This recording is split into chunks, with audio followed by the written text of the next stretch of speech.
Assalamu alaikum and welcome back to the Aleph Podcast. Today I have a special guest. It's Mr. Khan FM from Spotify, and he's here in Pakistan for a number of Spotify events, and he's kindly taken out the time to be with us today. Welcome. Thanks, man. Assalamu alaikum, everyone. Thanks for having me. No worries, no worries. I mean, obviously, the musician community has been super excited for the fact that Spotify has taken interest in this region, especially speaking as a label owner and as a producer. When you guys announced that you were doing this, we thought, okay, finally some global kind of reach can happen for Pakistani artists. Yeah. And we've been seeing that. You've been doing the Equal program with Radar and all these different initiatives. There's been a nice push for upcoming artists. Yeah. So I guess we can just start with a little bit of background of yours. How did you end up in this role? I would like to say COVID, but no. So this role is, other than just being in this role with Spotify, the background is, I would say for me, goes back a couple of years. Mm-hmm. Pakistan specific, I would say maybe just over a decade. Yeah. 2005 or 2006 to 7, maybe around that time, I was working for a Pakistani network, showcasing music back when people still watched television. Yeah. I think people still do. But at that time, I think that was the main medium for exposure of art and music and, know. So I used to do that stuff for Pakistani music. And at that time, we had some fantastic bands from Mikal Hassan to Noori to Aro to Jal to Call. There was a plethora of live musicians, which was super interesting. That's close to my heart, genre-wise. From that on, I think I did that for roughly about 6 years for Pakistan, and then I had other opportunities I wanted to pursue outside of Pakistan, focusing on music festival circuits, working with artists in the Middle East. Yeah. I did quite a bunch of that. I met with some of my heroes. I'd love to name drop them, if that's cool. I would love to hear about it. So I worked with the Black Sabbath crew. Oh, wow. Yeah, I managed to meet Ozzy and the boys. Amazing. I worked on some gigs with Sting. Worked on a gig with Metallica. Amazing. And these are guys we grew up listening to. So Absolutely. For me, it was it's like the biggest ones. It's like the top of the top, right? Yeah. So, who would say no? And here's this Pakistani kid, who got that opportunity. Yeah. And other than just fanboying the fuck out of it, I was basically learning a lot on how these guys operate, how their crew operates. When I say crew, I'm not talking about a tech crew. I'm talking about their managers, their tour operators. There's an entire army behind these guys. Fortunate enough, again, to work with a lot of artists in the Middle East, artists from Egypt, from Saudi, and that part of the world. Until Spotify came knocking, the opportunity arose, and it presented itself as an artist and label partnerships manager for Pakistan, Bangladesh, Sri Lanka. Pakistan, obviously being my heritage, brought back fond memories of working with artists. But for a good amount of time, I was kind of, for lack of a better word, out of the scene. Yeah. But when I kind of took this macro look at our country, seeing the kind of artists that are now rising up, the kind of genres that have been introduced, I was pleasantly surprised because for as an outside, so I live in Dubai, that's home. Yeah. I wasn't paying too much attention towards Pakistan musically, but when I kind of deep dove into that landscape, pretty interesting, from all the way to artists like the Hassan Rahims to Taka Tak, which I believe you guys have produced, to see that come out of Pakistan, I was like, wow, it's not like it wasn't the way you left it. That wasn't the way I left it, and it evolved in a really good way. Yeah. I don't know how many people in Pakistan still know Gent. Not too many. Not too many, but thanks to the fact that we're producing a world-class Gent band says something. Funnily enough, I heard about them from a European friend. Yeah. So, you're obviously artists yourselves. You guys are doing something right. Yeah. That's making noise in some part of the world, because news travels and music travels. That's the whole idea. And Spotify for me was that. Yeah. As a ex-musician, I would say, growing up, I was a kid who wanted to be, an artist, Yeah. rock star, whatever you want to think of it. But there were just so many challenges, and being a Pakistani, I knew that our biggest challenge is piracy. Yeah. Not being able to track your work. I mean, sure, the gigs are great. I love gigs. I was always leading with my band on live performances back then. Yeah. But you couldn't track your royalties. You couldn't even think about it, right? Now, I would say there's probably two major challenges. The two P's: piracy. Piracy and production. Because when we 100%. Were in bands back in the day, you know how difficult it was to, find the right studio or producer that knows how to capture the sound the way you want. No, 100%. Facilities like this one. I don't think there's still a lot out there. I've not come across them. Yeah, there is more now, but again, it's if you don't have the money for it, for example, then you can't even afford it. Yeah. Unless someone sees something special in you and wants to invest in you. Absolutely. Which still outliers. So, all of these things combined kind of, for me, was a passion point, right? And of course, you've got the backing of Spotify, but the beauty of Spotify, and I try to say this sometimes because I've when I come across musicians and artists or whatever, the brand mentality is very different in Pakistan than it is in the rest of the world. You talk about other markets, they will talk about whatever MTV Awards or music awards and that kind of stuff over here. Largely, thanks to our friends at Coke Studio, that's what's been known as the catalyst of music. Yeah. But there can be so much more. Exactly. It's food for thought. That what if they never did that? Yeah. What would we have? And for me, obviously seeing some supremely talented instrumentalists on Coke Studio over the years, always thinking, I know that these guys can do so much more than what they are being made to do on this show. Yeah. So I'd like to see them in a more free kind of situation. Absolutely. A lot of those instrumentalists have their own music. Exactly. I've heard some of it on Spotify. So I might work there, but even I discover music on Spotify, right? Even I wake up and I'm like, hey, what's on my Discover Daily, Weekly, whatever. So that kind of created this vested interest in taking up this role, coming back to Pakistan, working with artists again. And I think, like I said earlier, I wanted to be this kid musician too, but there was no guidance. And I think one of the primary things I'm trying to do is create that awareness, whether it's through the Spotify for Artists Masterclasses, whether it's literally, I'll give you an example. I was at a conference today and this guy came up to me, he's a tech dude, and he's like, hey man, I've made a song, I don't have any social media following, how do I become an artist? And I'm like, just get your song on Spotify, that's the first step, right? And he's like, but don't I have to have a certain amount of followers? And I'm like, no. You don't have to have any followers. If you've got good music and you have the craft for it, that's all it takes. A lot of people just aren't aware that because you're coming from the old days where you had to submit it to a label or some distributor, and then they would offer you an amount based on what potential they saw, or not offer you anything. That's too if you get lucky, man. Yeah. Imagine 15 years ago. Being a guy who's passionate about music, if you're lucky enough, you'd have a demo. But if you didn't, you'd just have yourself, right? And then you're trying to go to 10, 15, 20, 30 different people trying to go hey, I'm an artist. Can you listen to my demo? Can you guide me? A lot of that is eradicated. If you've got your song, you go to a distributor, you pick whichever one you've got a plethora of those, whichever works for you. Get your song on a streaming platform and boom. At least your song is out there for people to hear. And another question I get asked is, what does it take to make a hit song? Right? And I'm sure you get that too, right? You're a producer. Magic You're answer. a producer. No magic answer for that. I can imagine. You guys have the studio. You're a producer, so I'm sure artists have asked you that. And you correct me if I'm wrong, but there is no formula.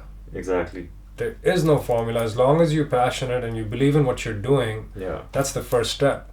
Yeah, the unfortunate reality is you may have an artist who has amazing ability, amazing songs, and he may never make it as an artist. Yeah. And you That may happens. have less talented people who somehow connect, and then they get known for that Yeah. hit, and they'll get Yeah. endless gigs, right? Yeah, man. I mean, But that there comes a point where people really take ownership of you as an artist. You Yeah. know, once you put your music out there, you're kind of public property. yeah, And that's something that I've learned Yeah. being at Spotify, that when I see a top genre streaming or a top artist streaming, even I was like, sometimes I get surprised. I'm like, wow, okay, that's interesting, because people like it, yeah, you know, and that's the reality of it. Like I mean, I wish I could see more rock bands, because that's what I grew up with. yeah, But trends change, generations change, music adapts, you know, listening behaviors change. yeah, These are things I learned personally.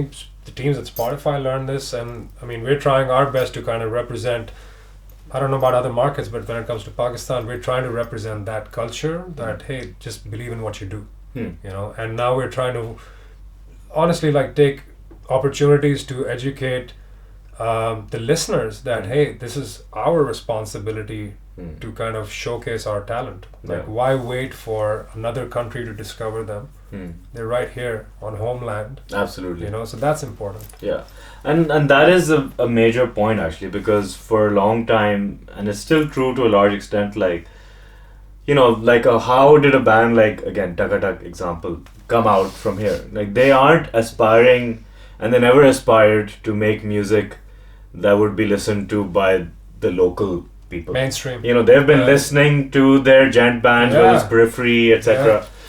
Growing up, you know, and they want to produce stuff that is on the same level as that. And again, they've grown up in a internet culture. Yeah. Like, they're on, you know, messaging forums where Misha from Periphery is actually accessible to them. So they've grown up in a whole different world, Yeah. right? Yeah. And so it comes back to when we grew up, it was very difficult to ever imagine, you know, having a band have a record that is listened to on a global level. Like, the most we could aspire to was like, come on a local music channel, and everyone locally will know. Yeah, you know. been there, man. But now it's strange. Like, Taka Tak is again known in metal circles, maybe in Europe Yeah. and the US, but Yeah. here not many people know. Yeah, but there's a beauty to that. Yeah, there is. Right? I mean, and for an artist, I feel, and for yourself as the producers for that specific band, there's a sense of pride. Absolutely. That, you know, some body of work that we created, because that's what music is. You create it out of nothing, right? Yeah. I mean, if you were to ask me the definition of magic, I'd say that's music, because Yeah. it's literally being made out of nothing. You're inspired, you know music, you know instruments, you compose, you all that stuff, you put it together, you have your song, Yeah. and then some guy in Europe, a bunch of people or markets are listening to your music. Yeah, and like Makes it worth in it. their case, Metal Injection, I think it was, they had a readers poll for album of the year, and they Wow. won album of the year on a Wow, global I didn't know that. multi-million subscriber, you know, metal magazine. Well done, Zayn and the boys. Yeah, so, but it's, on the one hand, that is very encouraging, but on the Yeah. other hand, you know, I can't speak for those guys, but I can sense for sure that, you know, they did their album, and now it's taking them, obviously it's difficult for 7 guys or whatever to come together Yeah. and between all responsibilities put out more work. Yeah. But clearly I feel if they had, you know, a circuit of regular gigs locally, they would have much more motivation and time, Yeah. you know, to do the follow-up to that. Yeah. So at the one end, you're getting the global recognition, but on the real kind of level in the real world in your day-to-day, Yeah. you're just another guy, and it's made no difference, you know? I'm just wondering, and this is just off the top of my head, literally while you're talking, I'm thinking this, that we're talking about this specific band being known in Europe. Yeah.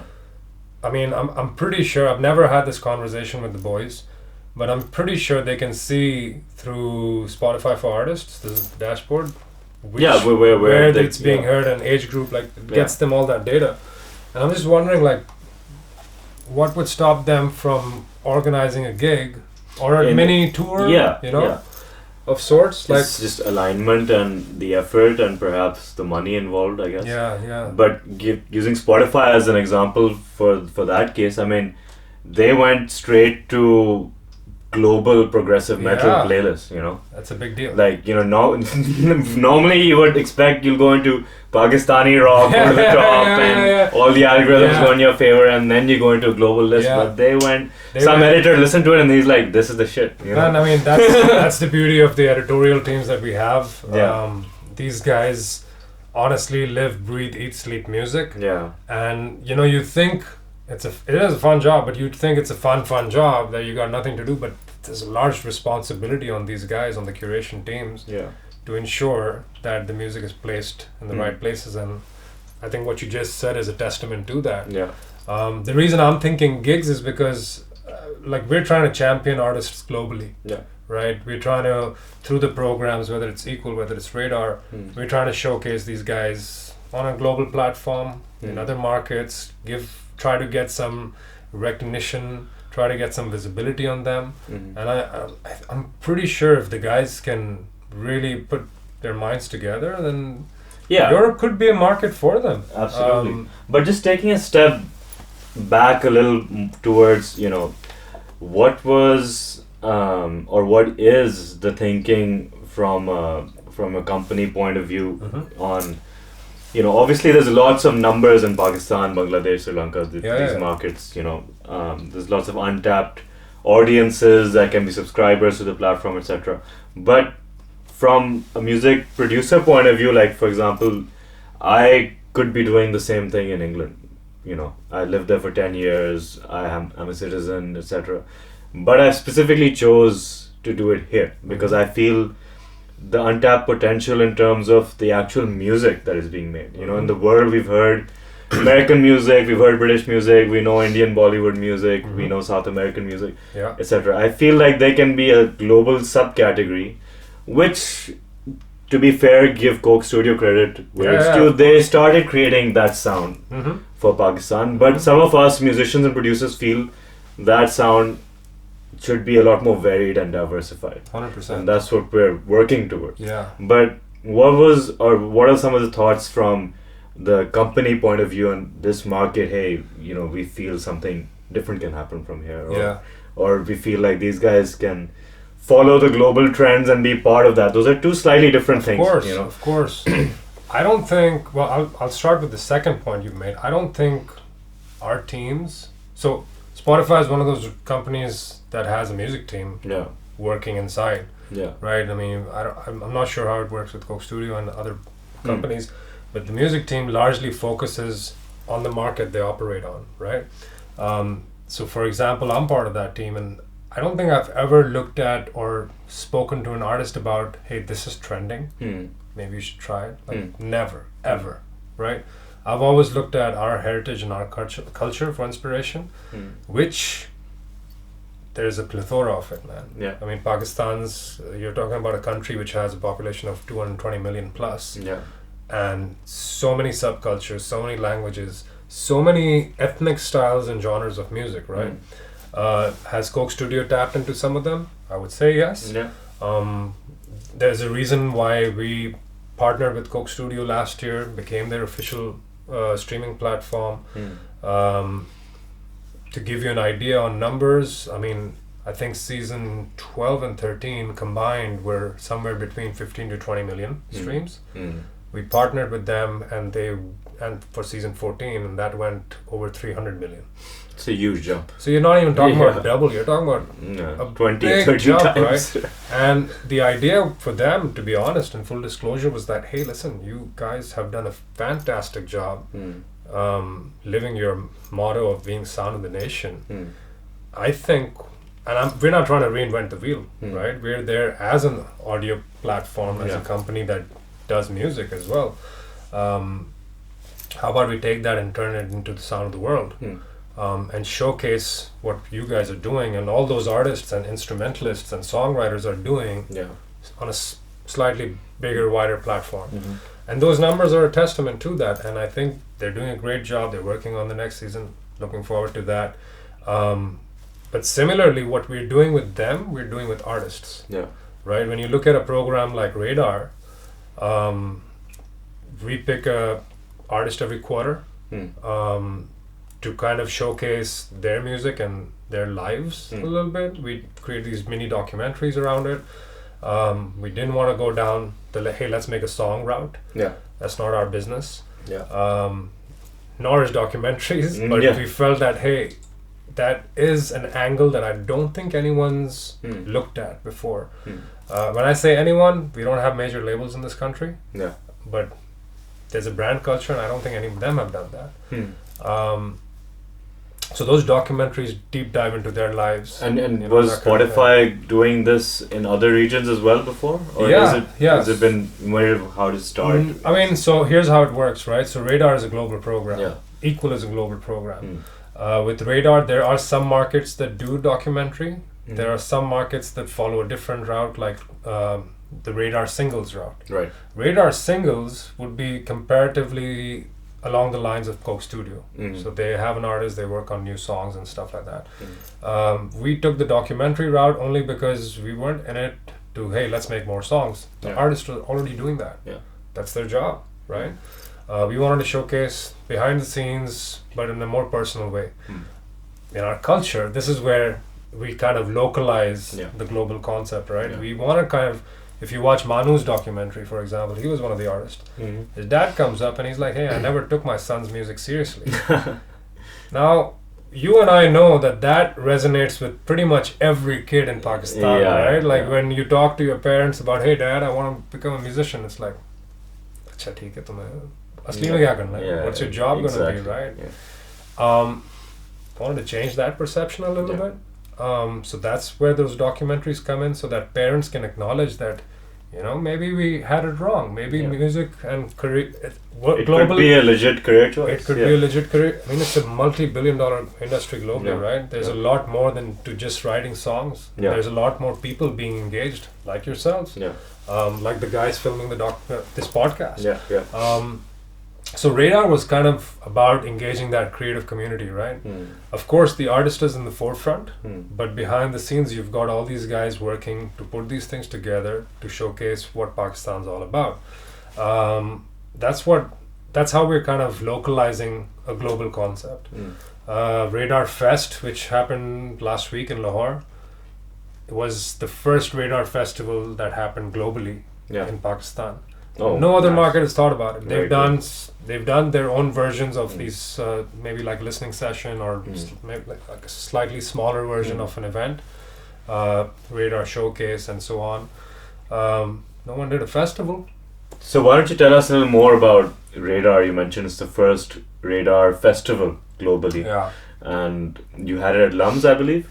We did, Lums, Lahore. I mean, there was a little bit of madness behind that method, because like any other project which you try to do, right? We wanted to showcase how we've championed Radar for 1 year. It's been 1 year since we launched. We've got 4 artists, one every quarter. I think it was a matter of the team behind the scenes. This is what I keep saying. Our music team got together and we're like, hey, how can we champion this program and keep evolving it, do something which is local and own it and make it our own. The idea started off by maybe doing a performance with one of them. I believe it's Hassan and Roshan, who are this quarter's Radar artists, great musicians, great artists. Got a very unique vibe to their music. But as and when we started planning that, and I mean, to be honest, these kids they were ex-Lum students as well. So, you know, we were like thinking along the lines of, hey, how about we take them back to where it started for them? And that kind of evolved, the idea evolved from there. We started scouting locations in Lahore as well, and I think you know this as well, that other than having scarcity of performance locations, like festival locations are probably non-existent, right? The last big gig that I attended in Pakistan was 2003, which was somewhere outside of Karachi. This was the Bryan Adams gig where you were. Right? I was in England at the time, but of course I know all about it. So when it's historical, right? So when that happened, it's still hard to believe. It's still hard to believe, bro. I mean, I'm sure if you ask Brian, he might be like, "Did I?" Like, it'd probably be hard to believe for himself. But back then, I was excited. I was like, hey, Brian Adams in Dubai. I was with the TV channel at that time, so I flew in, Yeah. and I kid you not, Umair, I was blown away at the way that entire event was organized. Yeah. So of course, you had the army involved and everything, and the Yeah. Canadian consulate and everything. But it was just hard to believe that this gig happened in Karachi. Yeah, they pulled it off. It And was- just like 2 years post 9/11. Man, it was a clean gig. Yeah. There was no red flags. There was no security issues. Like, it was a clean gig. Hmm. Brian Adams in the flesh, coming to Karachi, performing all his greatest hits, hundreds and thousands of people. Yeah. Fantastic experience. So I know since then that I was Yeah. like, yo, we have the capability to do this stuff. It is possible. Right? It is possible. Yeah. So the idea was, again, this was, you can call it a dreamlike state or whatever. The idea was to do something slightly bigger than what we've been doing. Hmm. So we've done the masterclasses, we've done an album launch, we've done the Pakka Hitter gigs in Lahore, and we were like, okay, what can we do with Radar that's going to be memorable Hmm. for everyone involved, Mm. from the artist to the musicians to the organizers to the Mm. students to the attendees to Spotify, everyone, right? That experience matters. From there, that Yeah. ball just grew bigger and bigger and bigger, and before you know it, we had this plan to do a concert with 4 headliners, each of the Radar artists, and we decided to go ahead with Radar Fest because globally we know that a Radar Fest didn't exist, and we were like, Pakistan could champion this, man. Yeah. And if you really think about it, Radar being a global program, fingers crossed, but nothing's stopping us from opening that festival up to some of the other market artists. Hmm. Hmm. So maybe we could feature artists in the future from Mexico, UK, wherever, right? Yeah, There's the yeah. possibilities are there. You dream it and you kind of manifest it, right? Yeah. That's the kind of creative people that work at Spotify. Yeah. And this is why I say that our approach is very in line with guys like yourselves, Mm. the guys you work with, because we're all in it for the same thing, right? Yeah. That was pretty much what kind of spitballed this whole project, and we saw it happen. It came to life. We worked with this amazing group of individuals on ground. It was led by Umnia. I believe she's been on your show. Yeah. Yeah. She was the festival director. She championed this project with us, and the artists, their crews, their teams, everyone was very cooperative. Yeah. They understood that this is not going to be your average Pakistan concert. Yeah.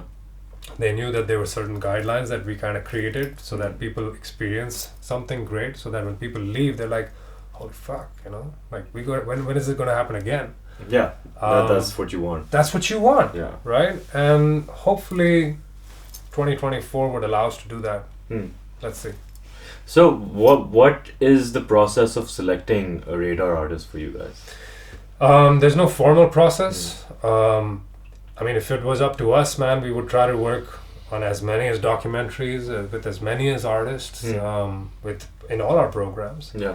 But I mean, we're learning along the way. We're humans. We're trying to work with, every artist wherever we can. I mean, some artists are featured in Fresh Finds. Some artists are featured in Equal. Actually, not some. All the female artists are featured in Equal. Yeah. And then Radar, because of the nature of that program, because it's one artist per quarter, and then we have that documentary that goes out, and things like that. We try to just encourage artists to be active, to make sure they focus on their body of work. Like, I'll be honest, full disclosure, a lot of artists do come to us and we're like, hey man, how do we be on Times Square? Yeah. Right? Because it's a big deal. It's a big deal for an artist to be on Times Square. I get it, but that's not what we want you to think, right? Yeah. We want you to focus on your music. Yeah. Focus on your Those album. things should come naturally in That the should process come of you working on naturally, your right. I mean, who doesn't want to be on Times Square? I get it. Trust me, Yeah. man. If I was a musician, I'd want to be on Times. But the essence of that is that you got to be focused on your work. So if you look at some of the previous Radar artists, smartly they tied in a lot of their releases to Radar because they knew that, okay, that's a 3-month tenor. Right. So of course their documentary goes out and Spotify works with them and stuff, but if they have new music coming out within that period, Of course, it'll get a boost, amplified. it gets a boost, it gets amplified and things like that. Now, is that a criteria if you ask me? Not necessarily, but does it help them? Yeah. Yeah. So if you're getting Spotify to do all this for you, use it, be proud of it. And on the flip side of it, you've got the listeners who kind of get that perspective of these artists watching these documentaries, going on the Radar playlist, listening to their music, increasing their streams, which means increasing their income. I think it's a win-win situation for everyone involved, right? Again, the beauty of Radar and Equal is that there are global programs, so their music does travel into global playlists as well, which again ups their streams. So as a music team, that's the kind of stuff we're looking out for. And I mean, you know it, I know it, Pakistan has plenty of those artists to offer. It's a passion point for us to represent these guys on a global level, So yeah, that's pretty much some of the thought process behind Radar. Sounds good. Obviously we've mentioned that you're also looking at Bangladesh and Sri Lanka. So why don't we talk a little bit about, this maybe similarities, differences in these markets and what you've learned from, being involved in all three of them. So, while we always, these countries are grouped as South Asia largely, right? Of course, we share a lot of similarities in culture, maybe in food, maybe in music genre as well. But we all have our individual identities. And also languages differ. And languages and everything. So we do have, members of our team from those countries who largely help and contribute to what we should be doing there. Pakistan is a focus market because of the response we get as well. The music community is quite prevalent, but something that you might be interested in is that Bangladesh, one of the top genres in Bangladesh is rock. Right? Even when I had my rock band, we had a lot of our fans from Bangladesh and Nepal. And Nepal too. Nepal, tiny country, extremely beautiful. Got Everest. What more than what can we ask for? But Bangladesh in specific, the rock and metal culture there is thriving. That's one major difference in when you see the kind of music being consumed. I think with Pakistan, we've got a lot of the hip hop culture that's rising.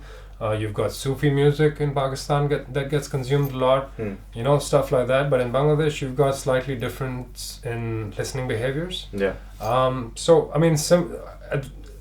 We kind of take that kind of observation and learning that kind of allows us to work with artists in those markets.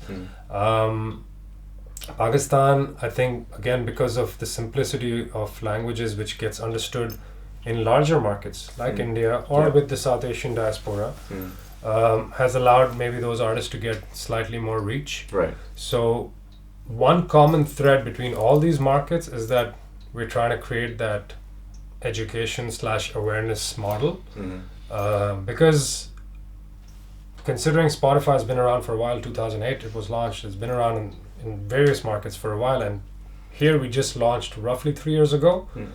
The commonality between these three markets is that all of them really need to play catch up, right? All these artists really need to understand where digital streaming is going, where it is currently at, how to monetize their music, how to contribute and distribute their music. Like I said earlier, there was a guy who came to me and he's like, hey, I've got a song, I don't know what to do with it. And his perception was that maybe I need X amount of followers in my social media. Like, maybe that's the influencer model. There's these barriers to entry in the mind. These barriers to entry. So we're really taking our time to educate, the majority of the music communities. Coming back to Karachi, we did about a month ago a Masterclass for influencers, because some of these influencers from across different interests, like some might be food, some might be fitness, whatever. They're like, hey man, we might, we've got the skill of music and we want to kind of showcase our music, because I moonlight as a songwriter. So I'm like, hey man, how about I tell you how this works with Spotify and through the dashboard and stuff. And it was, again, for them it was like, we didn't know this existed. And obviously going back to 220 million plus people, and then one guy trying to do a masterclass, it's going to take time.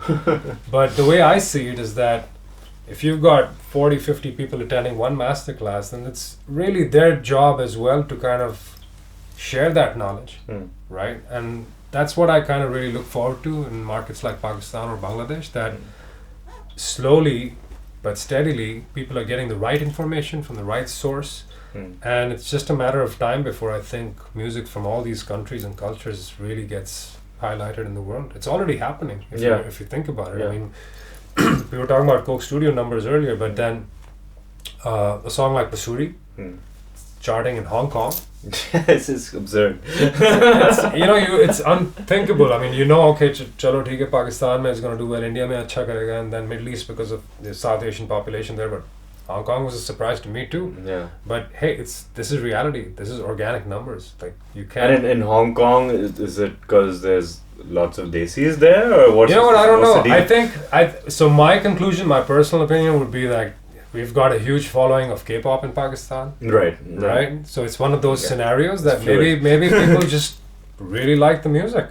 Yeah. Maybe that's what it was. Yeah. I don't know. I'm just speculating, but those numbers don't lie, man. And if you've got a song charting in markets like that, it's proof and a testament to the fact that we have global music happening in Pakistan. You were nice enough to make me listen to some of the stuff you guys are working on. I mean, largely I was under the impression that A for Aleph is focusing on gent, metal, rock, that kind of stuff, but then you really... We're a lot more diverse, but yeah. So there you go. I think that's the beauty of music, because... Yeah. It's like anything, you get into it and you realize there's a lot more to it. Obviously, I got into it loving guitars and rock, but then you realize, okay, but other things are also nice. You learn, man. Sometimes you want to change it up. For everyone involved in the circle of music, I think there's something to learn every day. Yeah. It could be the way you write a song, it could be the way you play an instrument, it could be the way you produce music. Yeah, and it was like we were speaking earlier, like, a lot of us got into rock because of the rebellious aspect. Yeah. Because, we, whether it was conditions that in our homes or in our school or just in the country, just wanted to, push against it. Yeah. And so, but nowadays that seems to be rap and hip hop as a rebellion. It seems to be. Who knows? Maybe kids found it hard to put a band together and they wanted to rebel against that, and they're like, you know what? Fuck it. I'm just gonna. I mean, as a rock guy, I'm like, people have found easier ways to rebel. Maybe, yeah. I just have to have some lyrics and speak it up. Or maybe it worked. Yeah. What the rock bands were rebelling against, maybe it worked, and I mean, that's why you've got a good happy music also being made. I don't know. Maybe. But people are loving it, man. I mean, I think we're at a point where it's an exciting time to be in music in Pakistan. Yeah. You're seeing interesting music, interesting styles, genres coming out from places you wouldn't expect, man, in Pakistan. I mean, largely brands look at the cities like the big three, Karachi, Lahore, Islamabad, but then you go outside of these cities into rural areas and mountain regions and you're like, what? Yeah. And you're I'm discovering stuff. I'm discovering my roots through music as well. So it's a special place to be right now, man.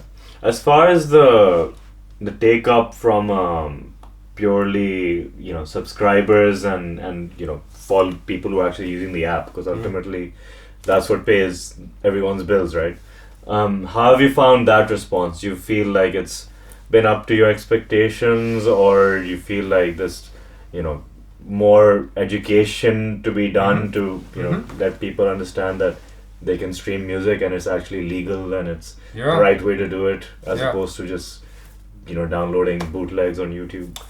I mean, yeah, man. I mean, with subscriber numbers, to be honest, I'm probably not the right guy to answer that. Because there are plenty of people. Yeah, and I know you're a public company and you can't actually share numbers, but more in terms of directional, there must have been some expectation coming in, and we're 2-3 years into it now. I mean, I'll tell you from my role's perspective, right? So from what I'm doing in terms of educating and creating awareness, is very focused, laser focused on just artists and labels. Yeah.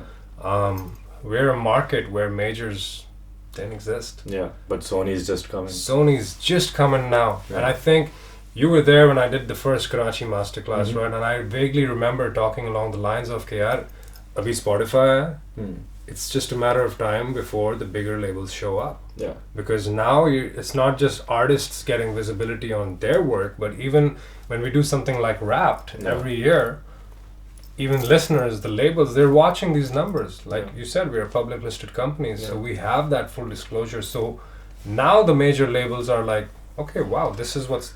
This is like a big gap and opportunity. Oh, hell yeah, man. Hell yeah. And why not? Like you see the world and there's a big hole in where Pakistan is. You know? It's like a void. Like exactly. You know, like you described earlier. And I think, you know, it is a good thing. Sony Music Pakistan picked up Taha G because they saw part of his story on Radar. Yeah.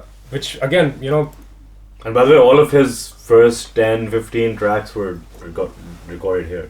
Taha? Yeah. No way. And vocals. I mean, it's all vocals. Wow. Wow, I didn't know that. Tahir is his I don't know. producer. Well done, man. Well done. He used to work with him here. And we've seen him come up from... You know, I've seen him coming in and with his ideas, you know, I just need to keep putting it out and eventually kuch hoga. Yeah, that's how it works. That's how it works. And best of luck to Taha if he's watching, because he's a fantastic artist. I'm very humble, down to earth guy. I mean, he knows how to bust a move too, right? He performed at Radar Fest, and I was like, yo, that's a performer. So we were talking about Taha, and if he's watching, bro, I'd love for you to come and give some dance lessons, because you probably know how to bust a move better than anyone. No, but seriously, the guy, you know, we talk about artists, he's a performer. Yeah, I mean, his main inspiration is Michael Jackson, right? So he had to do that. more than just I did not know pop that. music. I didn't know that, but I mean, the guy is, you know, carrying his own style and swag on stage, and kudos to you, bro. But he's, like I said, we were talking about multiple artists and how these programs are helping artists, and him being discovered by Sony Music was a testament to what we're doing with Radar. I know when he became a Radar artist, he had a 13% increase in his streams. This was back early in the year, and ever since then we've had Manu and Hassan. So, I mean, that's how the programs are tying in to the success of these artists, because higher the streams, the more the income, and so on and so forth. On the other side, we're actively marketing these artists, which is where, like earlier, we talked about Times Square and all these things. We got into, you know, other than the programs itself, we're trying to branch out into innovative ways of supporting artists. Right now, what does that mean? That means that, hey, we go to an artist and we're like, hey, bro, where do you see a struggle? And we really want to hear it from them. You know, where can we help? Yeah. So something we recently did, which we've not done for anyone, was an album launch. This was for Talal Qureshi, producer like yourselves as well, also known as an artist, worked on some fantastic projects from Coke Studio to his own stuff at BBC. He's been at it for a long time. He's been at it for a while, and you know, we were like, okay, what can we do with this guy? Because he's got this unique position within the music landscape, because he works with a lot of artists. A lot of the Radar artists attribute their work to him. Yeah. So we felt that the album launch route would be nice. This happened in Lahore a couple of months ago. Turbo, that's the name of his album that was launched. He was on obviously Times Square, but then he also became the first Pakistani artist at the stadium in Barcelona. Oh wow! You know, so he was on the side screens for that, and there was extensive support just for that album launch. Now, that's not something you would probably see in a lot of other markets where Spotify exists. So everyone operates differently. So going back to your earlier question about how are we taking something like a global brand and localizing it, this is how we're doing it.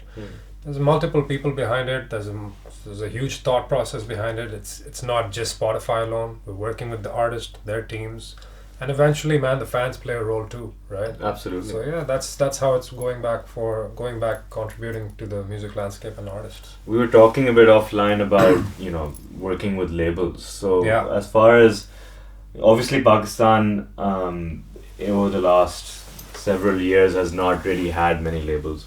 We are working in our capacity, obviously right now at a much smaller scale, but Sony Music has just entered in, which shows that there's, you know, a marked interest in the region, not just from people like yourselves, but from the labels as well. Even though labels, you can argue how relevant they are, because, you know, at the end of the day, artists these days are empowered to go through DistroKid or whatever to independently reach Spotify. True. But so where do you see the role of labels going forward, and how is that developing so far? Oh man, if the labels are watching, this is going to be like free advice for them. So major labels, so for me, working with labels comes in a few different pots, right? You've got the majors and you've got the indies like yourselves. Pakistan has abundance of indie labels. There are a few of them running in different cities. They're doing fabulous work, fabulous job. I think when it comes to majors, these guys operate on a very different tangent, very different level, much more large scale as well. With us coming into Pakistan, it kind of gave them visibility on what's happening in this market. Forget about Wrapped and the data side of things, but just the fact that we have localized playlists gave them access and discovery to a lot of new / emerging talent and artists. And I think Sony coming in is a good thing. I would say it's the tip of the iceberg, because there are far more major labels worldwide who I know for a fact are showing interest in Pakistan. It's a matter of how they invest and what their strategy is, right? Like you said, artists are enabled to manage their own releases, which I totally agree with and I champion. But I also believe that should happen till maybe a certain extent, because largely the role of an artist is to create music and go out there and showcase their craft, right? I think Pakistan, other than missing major labels, had so many opportunities and gaps. All the way from artist managers to road managers, tour managers, merchandisers, all that stuff. Now, it might sound simple in this part of the world, but you look at our favorite artists, bands that we grew up listening to, they had armies behind them. That's their. At some point, Pink Floyd stopped playing bars and they became a business. At some point, Adele wasn't just in a talent show anymore. She was a full-blown global artist, right? At some point, Billie Eilish was not performing and making songs with her brother in the bedroom. They are now operating in studios. So I think the role of labels when it comes to Pakistan, there's so much opportunity for them to invest in. Whether it's going to be in recording sessions, whether it's going to be in the promotion and marketing of albums or singles, whether it's going to be signing up artists on short or long-term basis, and then maybe, inshallah, putting these Pakistani artists on tours. Right. But in terms of obviously the traditional label model is pretty much extinct. Back in the day, it's different. They assigned artists, you would sell physical product, you would have tours. I mean, back in the day, it made sense why the labels never looked at this market, because there was so much piracy and there was they probably didn't have much visibility on that either, right? Exactly. I mean, and at the end of the day, it's about control. So if you can't control how the fans are spending their money and it's not coming back to the artist or to the label, then it's not a sound investment. But obviously now, because streaming is the primary form of income from actually people listening to the music, they're not really buying it anymore. So I can see the interest on that end, but of course major labels have much bigger deals with their artists, and they're they get from licensing them the music to film, TV, etc. That's a major part of it. Do you see more interest in picking up Pakistani music for global productions in terms of film and TV? 100%, man. I mean, in fact, Umnia's sitting here. Umnia plays a much more larger role. You can pan the camera there, but I will get to that too, because since we've mentioned her, she was the force behind Radar Festival. She's been behind some of the documentaries, and this goes back to what I was earlier talking about. We'll get back to labels, that doing programs like Radar is not just putting up the artists as poster boys, but the entire force that goes behind, the workforce that goes behind these documentaries, and now a festival.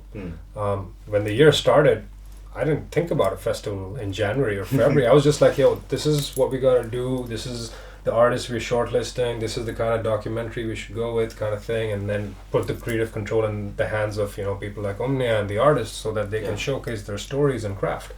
1 year later, we've got a festival. A lot more work for people like Umnia, but the fact is that that's a good thing. Yeah. Because there are far bigger teams now working on projects like Radar, which are showcasing the local culture, local music, and stuff like that.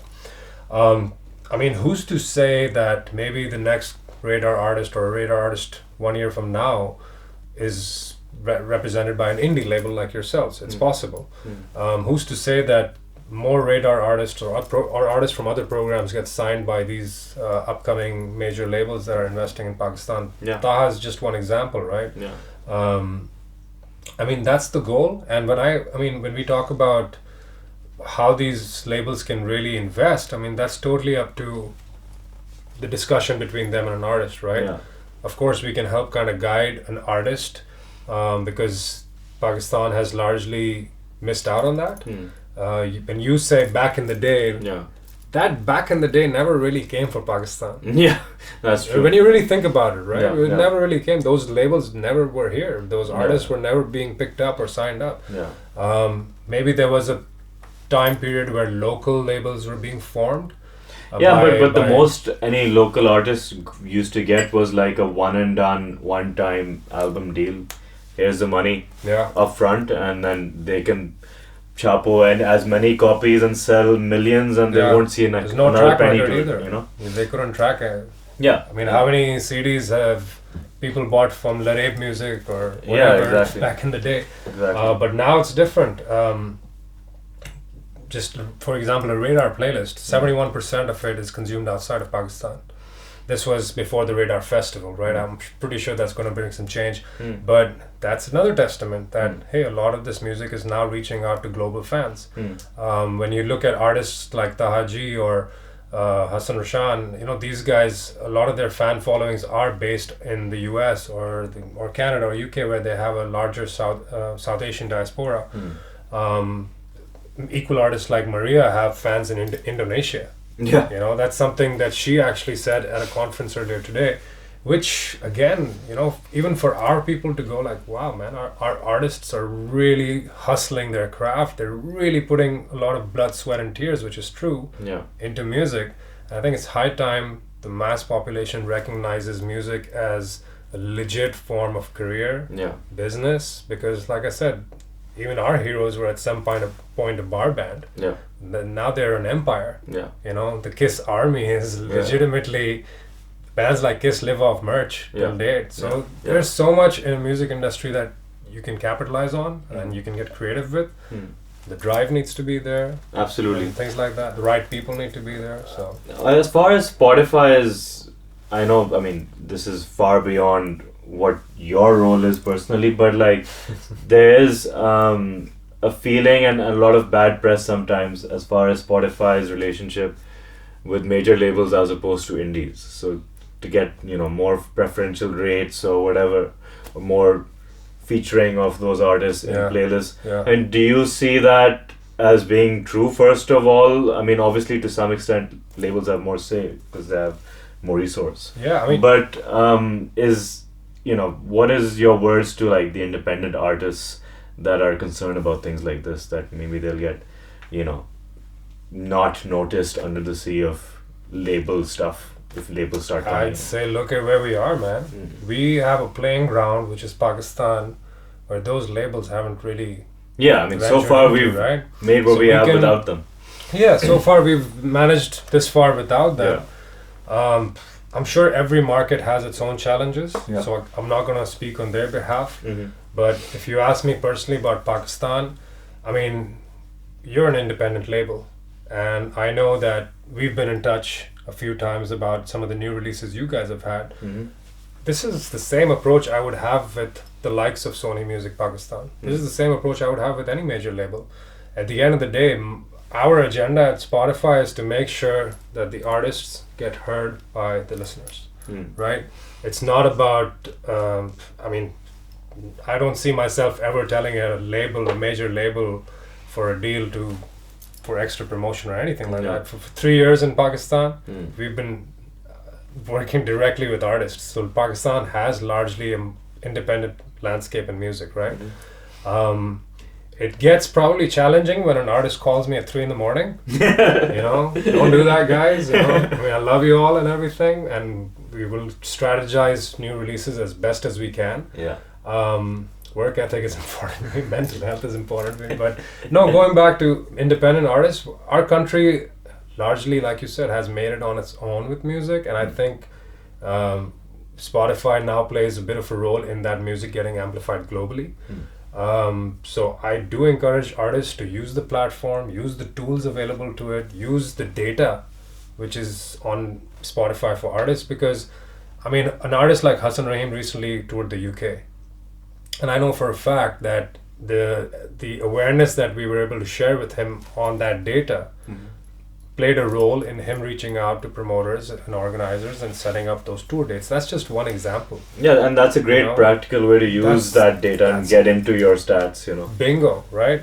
And I think when I earlier talked about the role of artist managers, tour managers, like all that comes into play, because the role of the artist would essentially be to make music, perform their craft. Make music, perform their craft. So those teams, that surrounding community or support system of the artist really comes into play.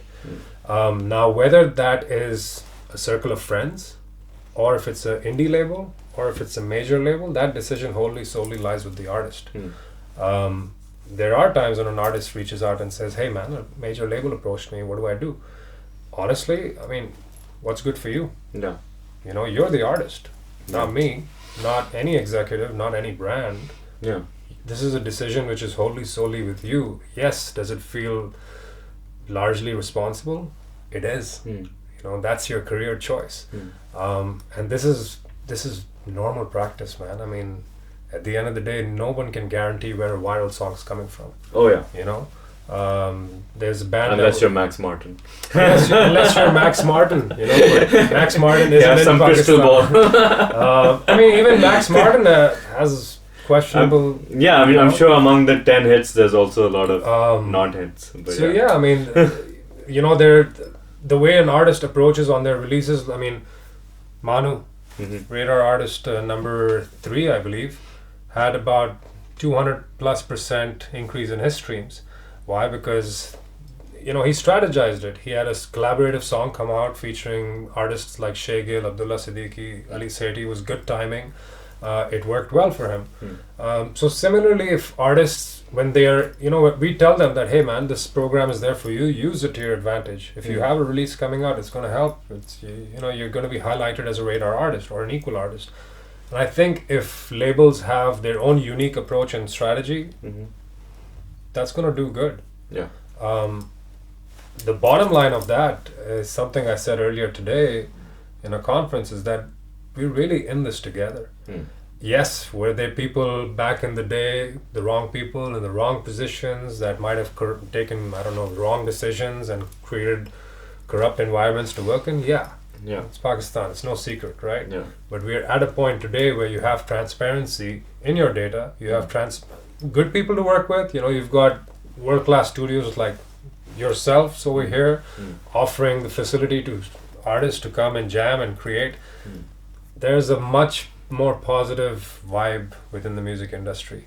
You can see that reflected in the numbers, in the work ethics. So I think we're moving the right direction. Yeah. So something that you mentioned also brought another point to my mind about, how we have a lot of legacy artists here, bands that were active maybe 20 years ago, not so much anymore, or have broken up, they've had fights within the band, etc. But there's some cases, and I've had people, without being specific here, come in my podcast talking about how, their songs from back in the day have millions of plays on Spotify, but they've never seen a penny from it. Yeah. And that's obviously nothing to do with what your responsibility is. But could you see some kind of work from you guys in the regard of how to educate some of those legacy artists on how to chase down their copyrights and actually, their legal recourse? It's a brilliant question, man, and I'll try to answer it and articulate it in the best manner I can. Spotify launched 3 years ago, right? Artists have been making music for decades. Of course. Right? A lot of that music is available on Spotify. A lot of that music is actually signed with labels from back in the day. who have legacy content. They might not be active, but they're still.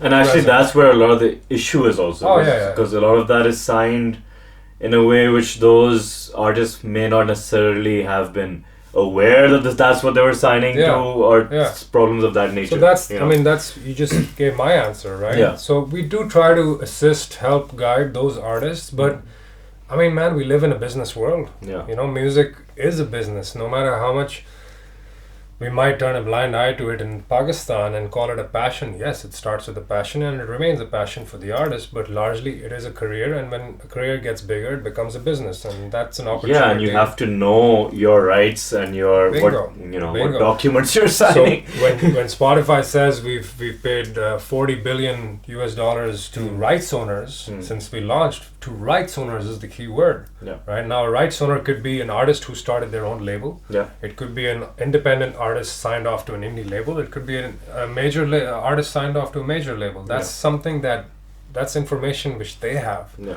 I have guided artists on trying to locate who owns their music, of course, because that's my job as an artist and label partnership manager. I do work with labels.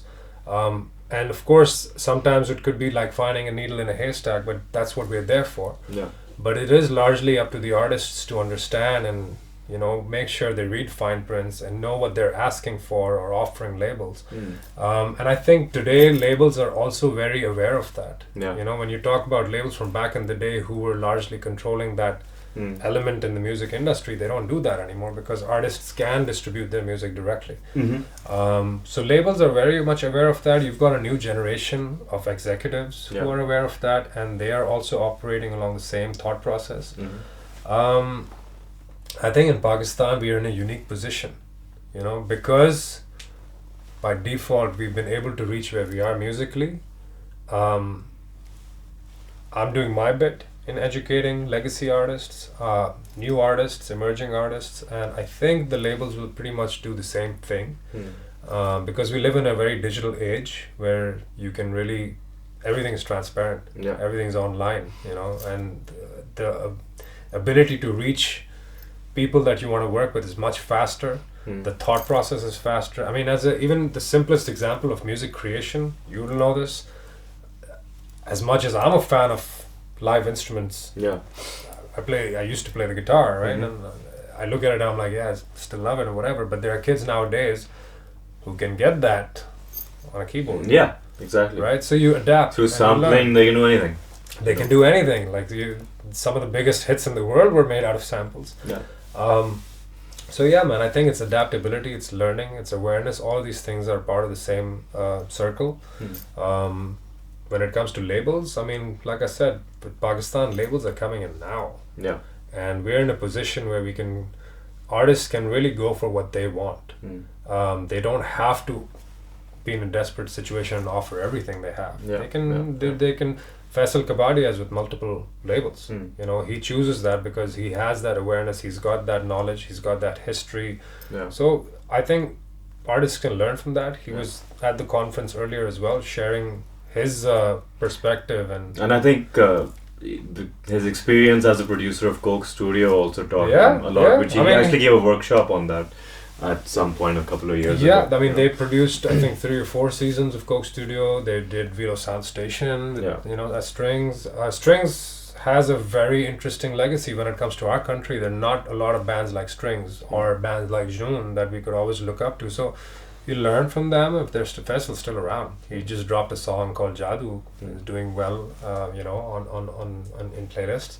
So I think there's a lot of learning. There's a lot of, I think now artists are also more open to sharing and collaborating than ever before. It's not about this is my space, which was an interesting side in its own time. But anyway, it's not about that anymore. So, But speaking about transparency and control of these things, like, part of our motivation, like Anas and I, when we set up Aleph Records, was exactly that, because we had all these horror stories of our friends and, our colleagues having their rights in someone else's hands, and the guy is not even, there's one thing that you sign away your rights, there's another thing is like, the guy is not even honoring what you've signed. Wow. So having that control and that ability to be your own boss in terms of how it's handled is very important. Yeah. So that's the service we offer the artists that come on board with us, that you'll have complete transparency. Yeah, that's important, man. There is a proper legal contract that is signed, which in many cases there's no document. Yeah. But yeah, so these things are definitely there. So what can we expect in the next year? I mean, it's been a very evolutionary year for Spotify Pakistan this year, but coming up to 2024, more of the same, bigger scale. Like, what can we expect? Man, the key word is evolution, and I think we're still in our infancy. Mm-hmm. It's 3 years sounds like a long time. We're learning a lot. There's a multicultural team in Spotify, people from diverse backgrounds who are now getting more and more educated about the music landscape of Pakistan, and we're not even scratching the surface yet, right? Yeah. We're spending a lot of time talking about awareness, about education. I mean, I could spend the past 1 hour talking to you about data and numbers and streams and all that, the fun, mathematics and stuff. Yeah. But we're still talking about, for example, you mentioned contracts or whatever, rights. I think it's really important for artists, especially in an environment where they collaborate with multiple artists or multiple producers, to really think about the business element of music creation, because it's all fun and nice when you're creating, but the more serious it gets, the more difficult conversations might need to be had. Exactly. And what experience has taught me is, if you put things down on pen and paper and with a signature before getting into the serious work aspect, then things are smooth. But that's what I'm saying. It should be second nature. It shouldn't be a difficult conversation. No. It should be that, hey, this is something we're creating together or whatever, and this is what the deal is, and let's just put it down so we can move on to the fun stuff. Exactly. That's how it should be. It should be a normal conversation. Again, the lack of awareness of that makes it uncomfortable. But I think the more forward we're trying to go and the more collaborative we try to make things with the entire creative community, the more open that conversation is. Yeah. When it comes to Spotify in specific, what we're trying to do, man, we want to really champion the programs that we have. Of course, globally we've got multitude programs. We've got several programs that don't exist in Pakistan, but I mean, if I was in that kind of position where, hey, let's go all out with our programs, then I wouldn't really be thinking about the creator community. The reason we do as many Spotify for Artists masterclasses is so that people can keep asking the difficult questions. They can keep asking the silly questions. I fucking love silly questions, man, because it might be difficult to ask, but there might be some knowledge there. There might be something. Yeah, and there might be 10 other people wanting to ask it but are too Exactly. afraid. So it should be a comfortable conversation. It's the same with Radar. I mean, I told you in January, Radar Festival wasn't on the map. Yeah. We were thinking about the next Radar documentary, the next Radar artist. The opportunity came, we ran with it. Umnia ran with it, her team ran with it. Several band members, as we call it in Spotify, were our team. They ran with it, and we had this massive collaborative effort to bring this concept to life. Would love to show you some of the stuff that's happened. I would love to see. Yeah, and I think the beauty of going forward, working with the local communities, is that there is this yearning for, like, now people are like, Khan, when are you doing RFP in Karachi? I'm like, guys, it's just been 4 days. Guys, let the teams get some rest. But I assure you that even in 4 days, a lot of us are thinking about next year, because it was an exciting project. So with Radar, you never know. I mean, maybe we introduce something along the lines of Radar singles, maybe something else. Some markets have different variations of Radar. There's Radar Showcase, there's Radar Podcast. There's a lot more. But again, the right timing matters. The right level of awareness matters. Why is Radar why do we need a music program? It's not just new music. It's a lot more than meets the eye. Same with Equal. I mean, we've done we're gonna soon do 3 years of Equal. How can we start innovating Equal? What do we need to reinvent for Pakistan in specific? You know, like where our festival doesn't exist in other markets. It's purely for Pakistan. Yeah.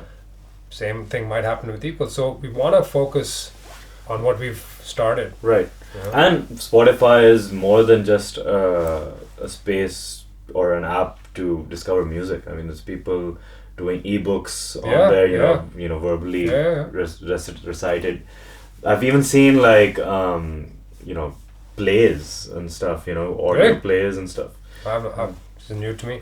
But yeah, I mean, the thing is, like, I guess for people to also be aware that, you know, there's more stuff to discover there. Of course. And there's more ways you can look at it. Yeah. I mean, there are things Spotify is doing a lot in other markets, which will slowly make its way to this part of the world as well.